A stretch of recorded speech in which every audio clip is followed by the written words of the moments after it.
All right, so I'm gonna go ahead and get started with this video. Hello, ladies and gentlemen.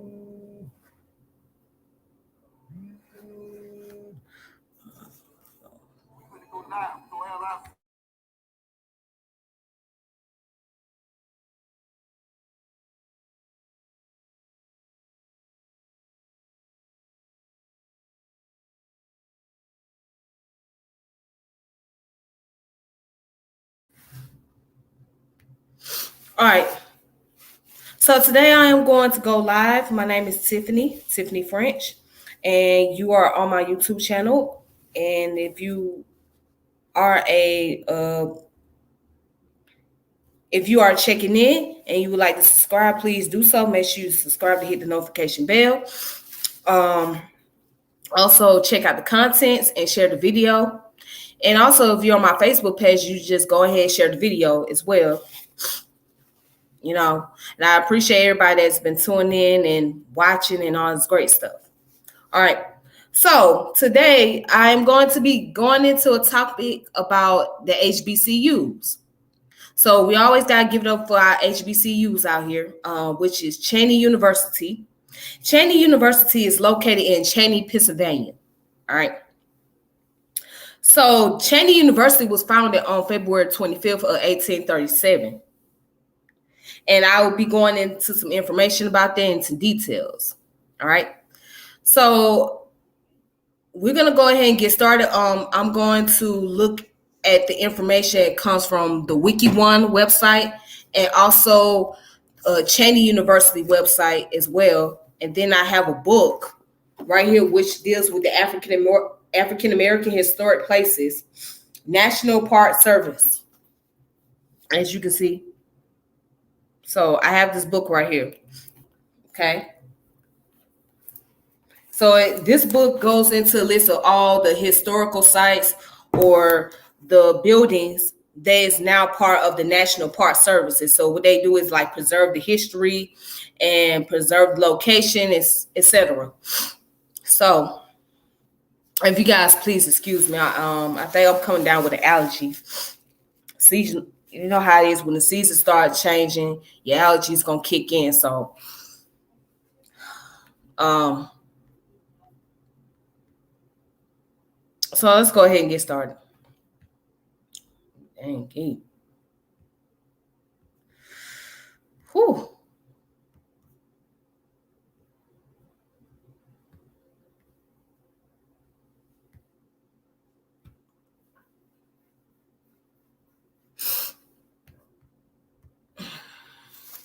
All right. This is something very interesting about this school. This school is a public historically Black college.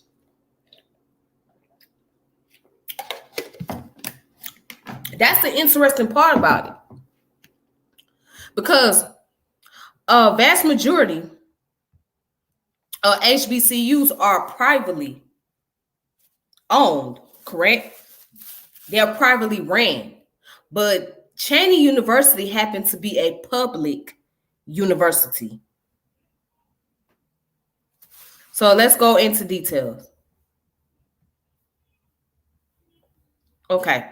So Cheyney University of Pennsylvania is a public historically Black university in Cheyney, Pennsylvania. It was founded in 1837. It is the oldest historically Black college. It is a member of the Pennsylvania State System of Higher Education and the Thurgood Marshall College Fund. The university offers bachelor's degrees. The university is accredited by the Middle States Commissions on Higher Education. All right. So here's the history. It was built on land. It was built on land donated by the prominent Cheyney family. The university was founded as the African Institute in February of 1837 and renamed the Institute of Colored Youth in April of 1837. Cheyney University is the oldest African American institution of higher learning. So At one point in time, Cheyney University was known as the African Institute, then became the Color Institute. All right. And as you can see, it was the oldest and still the oldest university out of all the universities that was founded here in the United States. Cheyney happened to be the oldest. All right.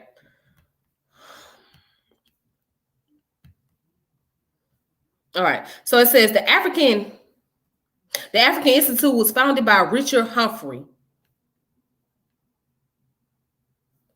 a Quaker philanthropist who bequeathed $10,000, which is equivalent to $256,100 in 2019. 1/10 of his estate to design and establish a school to educate people of African descent and prepare them as teachers. Okay, so the purpose was to get African descended people prepared to get into like higher learn education, and also be able to teach other students. That was the main purpose of the school. While most colleges were schools for those who wanted to get into seminary, those who wanted to deal with agricultural and mechanics, but this school happened to deal with educating those who wanted to become teacher or get into the educational system. All right. And if you notice, the person that founded the school was a Quaker. So some of these HBCUs were founded by those in the white institute, right? By non-African people. And what you have to understand that the Quakers played a major part in the abolitionist movement. They played a major role of fighting against anti-lynching, anti-slavery, believing that African people deserve freedom. So yeah, they were very prominent in that time period. Excuse me.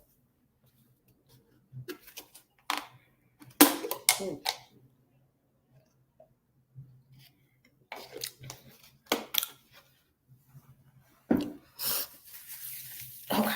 All right. So let me go ahead and continue. Ooh.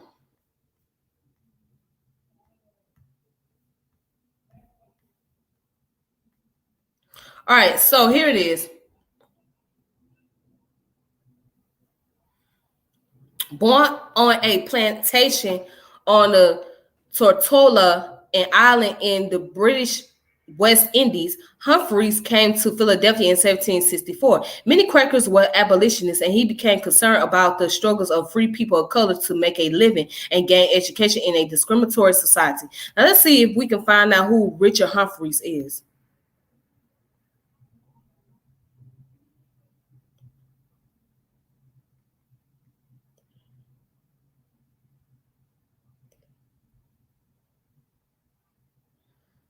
Okay. So let's go ahead. Let's continue. But anyway, it says many Quakers were abolitionists, and he became concerned about the struggles of free people of color to make a living and gain education in a discriminatory society. News of a race riots against free blacks in Cincinnati, Ohio in 1829 inspired Humphreys to bequeath money in his will for higher education for free blacks. He charged 13 fellow Quakers to design an institution to instruct the descendants of the African race in school learning in the various branches of the mechanics, arts, trades, and agriculture in order to prepare and fit and qualify them to act as teachers. And it goes on to say, founded as the African Institute, the school was soon renamed the Institute for Colored Youth. In its early years, it provided trainings in trades and agriculture as those were the prominent skills needed in the general economy. In 1902, the Institute was relocated to George Cheyney's farm, right? A 275-acre property 25 miles west of Philadelphia. The name Cheyney became associated with the school in 1913. The school's official name changed several times during the 20th century. In 1983, Cheyney was taken into the state system of higher education as Cheyney University of Pennsylvania. All right, so As you can see right here, this was the house where the University of Cheyney, where Cheyney University was founded upon. Right here, this was the home. And what I'm going to do is I'm going to read a little information from the book that I have. This book right here, which is called African American Historic Places, National Park Service. All right.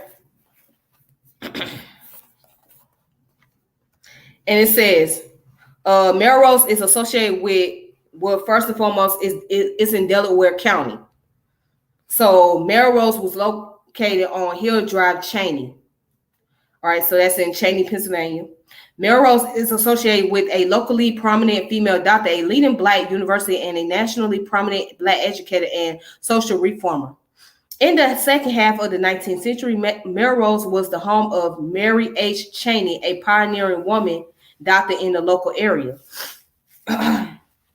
She is credited with going beyond the treatment of individual alignments to teaching preventative health measures to the Black community. In 1903, Melrose and the farm on which it stood became the home of the Institute for Colored Youth. The institute, now known as Cheyney State University, already had an instinctive history. In 1828, Quaker philanthropist Richard Humphrey bequeathed funds for a school to educate African Americans. A training farm was established and became the Institute for Colored Youth in 1842. The oldest such school for higher education in the United States. Melrose was the home and office for the presidents of the university during the administration of Dr. Leslie Pinckney Hill. The institution was transformed from a small local training school to a nationally respected liberal arts college. Hill was a leader in race relations and social reform. He hosted many informal meetings that led to the organization of musical, theatrical, and literary programs in area churches and missionary work in Chester and Philadelphia. Now, it became a part of the National Park Service in September the 4th, 1986. All right. So at home that you see, that building is now where is part of the National Park Service. Okay. So let me post it back up. So it's this building right here. This house right here is where the university began. But now the university has expanded and has grown over the years.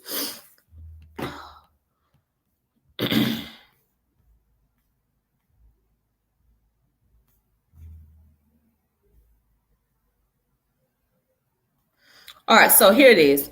It says the university has traditionally offered opportunities to many students from Philadelphia inner city schools. Its alumni have close ties in the city and state. It became part of a 1980 civil rights lawsuit against the state government. It alleged that the state had unlawfully underfunded the historically Black university. The suit was settled 19 years later in 1999. This was 5 years after the U.S. Department of Education Office of Civil Rights began investigating states that once practiced segregation in higher education and were never officially found to have eliminated. In the settlement, the state agreed to provide $35 million to Cheyney over a 5-year period, particularly for construction of needing buildings and academic development. By comparison, the university had an annual budget of about $23 million at the time.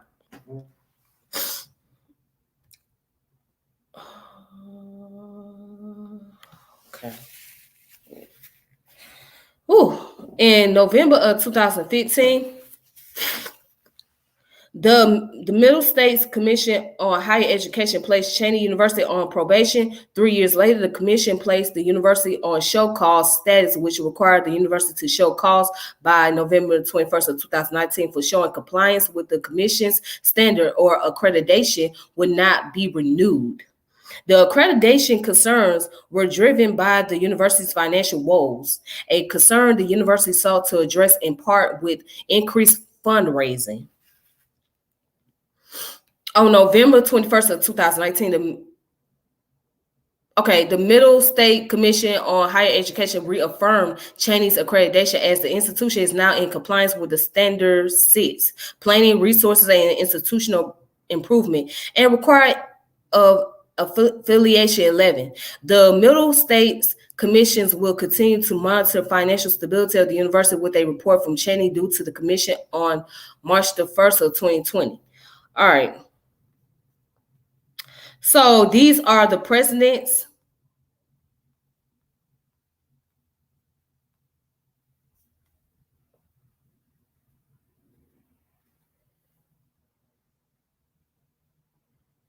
All right, so as you can see, Dr. Leslie Pinckney Hill.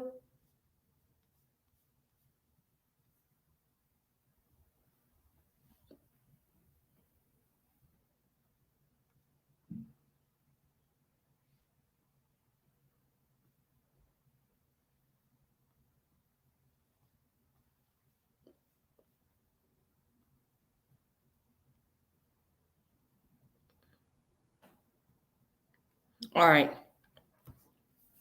So Cheyney University Quad. Burley Hall, Harry T. Burley Hall is named for Harry T. Burley, the first critically successful African-American composer and a major international figure in the world of music in the 20th century.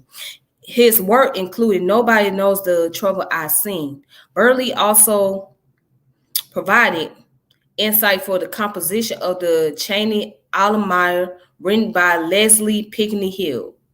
The building, which forms the eastern end of the historic quadrangle, was 1842 to 1875. Cope was instrumental in helping to raise funds for the institute throughout his long and loyal tenure as a board member. All right. So then you got another one, which is the Brown Hall. Okay.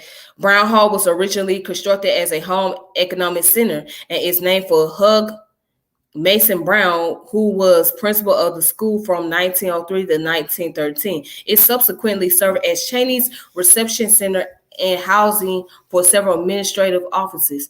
Current plans call for renovation, after which it will house high-achieving students.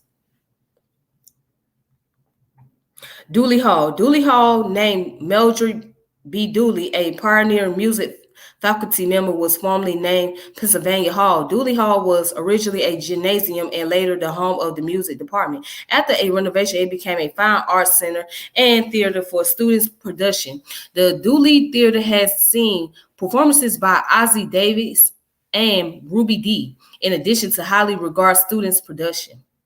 All right, so the Carnegie Hall, of course, was named after Andrew Carnegie. All right. Emlyn Hall. All right, Emlyn, Quaker board member and the founder of Emlyn Institute in Philadelphia, from whose estate the IC had earlier received considerable financial aid. And of course, Humphreys Hall, which was named after Richard Humphrey, the one who actually founded the institute as African Institute. Yeah, before it became the Institute for Colored Youth. All right, so and then you have Biddle Hall, which was named after James G. Biddle, who served on the Cheyney board from 1912 to his death in 1947. All right, then Cheyney Training School for Teachers was purchased by Commonwealth. He became chairman of the board of trustees appointed by the governor. All right, so there's different halls and there's different centers, okay?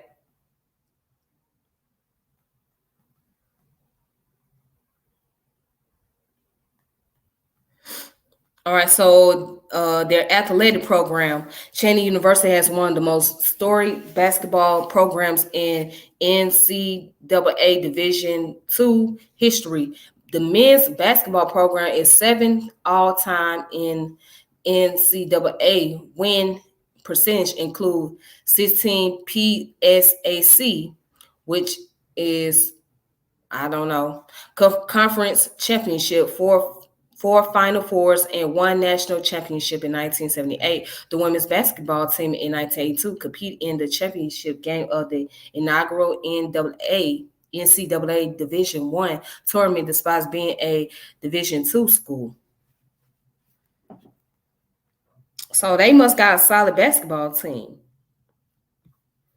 Of course, in 2009, Cheyney University hired the first ever NCAA's men's and women's basketball coaches, who are brother and sister. The men's coach was Dominique Steffens, a North Carolina Central University graduate and member of the NCAA Division II basketball championship team. And the women's coach was Marilyn Stevens, the Temple University Hall of Famer. All right. All right, then you got a list of alumni. So let's go look at the list of alumni. You got Octavius Cato, okay, Joseph E. Lee, Rebecca J. Cole, James B. Dooley, Bayard Rustin, X. Howard Woodson, okay, you got Ed Bradley, Jim Vance,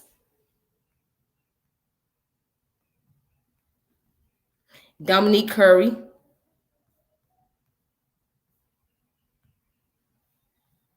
all right, so you got the references.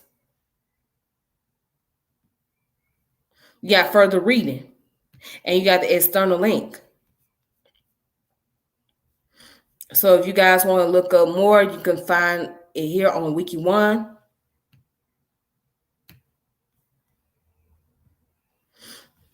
All right. So let's go on to the website.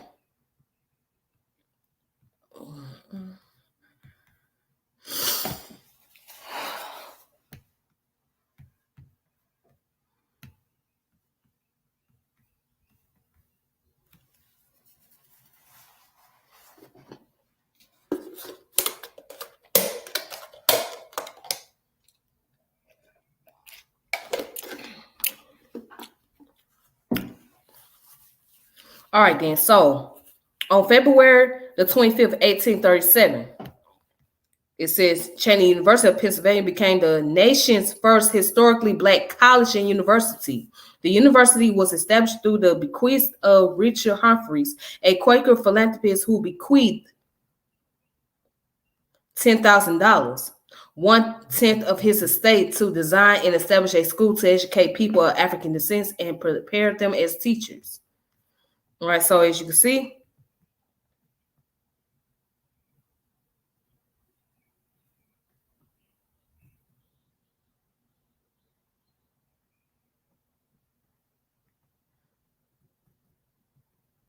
it's the list of people that was a part of the that was alumni at the very bottom.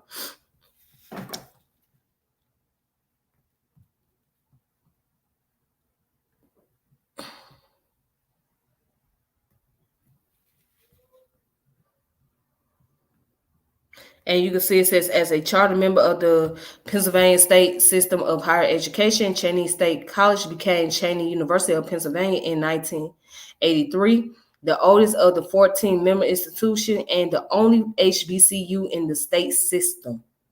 The only HBCU in the state system, while everybody else is private.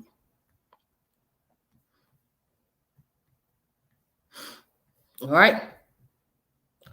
So the website, if you want to go on here and find out more information, is cheyney.edu. Okay, then. So I want to leave off with this. It's funny that Cheyney University is a public, historically Black college, but was underfunded by the state of Pennsylvania. That's very interesting to me, only because you would think with a public college, they would get more fundings, state fundings, right? While the rest of them have to rely on the federal funding. You know what I'm saying? But you would have thought that it would receive state fundings automatically, but that was not the case. They was underfunded. But however, all these other universities don't get a lot of underfunding, and they have not been served with no threats as far as their accreditation is concerned. I'm quite sure there was some financial problems with all these high-end universities, especially these Ivy League schools. I'm quite sure that, and they didn't get the salutation, or they didn't get the threats of losing their accreditation because of financial crisis or issues that was taking place. But I found it very interesting. It mainly happened with the HBCUs. That's just the interesting part, because that was a situation that happened with Morris Brown University. It lost accreditation. And why did it lose its accreditation? Due to financial issues. Now, hopefully, they'll get back up and running like they promised, because it's supposedly that Morris Brown received its accreditation again. So hopefully the school can go back to a university that it was once before. But I just think that this is just really interesting. I think it's a form of discrimination, in my opinion, because they are a HBCU. But these Ivy League schools and all these high-end college or community colleges, they don't get that type of threat, if you will. But I just thought that was just something really, I just know it's the pattern. That's all I'm saying. I just know it's the pattern. And Cheyney University wasn't the only university that dealt with these things.